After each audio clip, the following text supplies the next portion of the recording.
Okay, in this last question, you're asked to find the t-intercepts, which are like the x-intercepts. It's where the function is set equal to 0, and you're also to find the y-intercept. You did that correctly, it sees, I see that, but let's make sure we see what happens in this case. So take your function, set it equal to 0, right?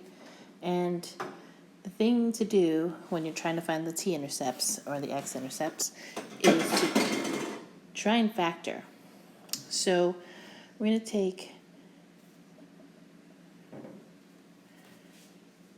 t, so you look at the different factors, one way to get this going. See if you can factor out something right away. You can see that there's a t squared in common in each of the terms and also a factor of 2. So you can pull out a 2t squared, which is, I'm sure you did that, and then you see what's left over.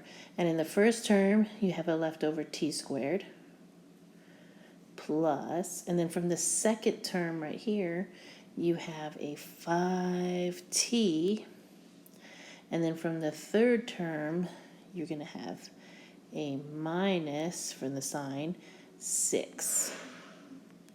This second, so this factor right here, you know you can actually also simplify by simplify by factoring that as well.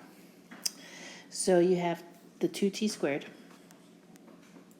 and then that's going to factor into, okay, you have to figure out what's going to go multiply to -6, but add to +5.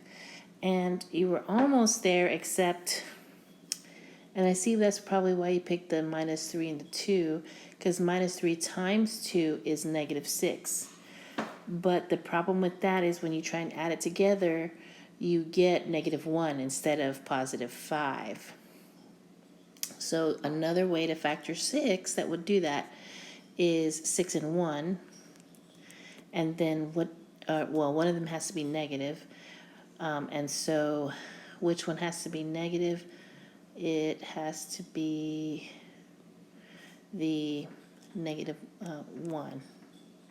Because then when you add those two together, you're going to get +5. So you're going to have t minus 6 and then t plus 1. And so that's one way to rebuild this quadratic piece. And so these are going to give you your factors, and therefore your x and your t-intercepts, that is. And so you're going to get a t-intercept of 0, 0.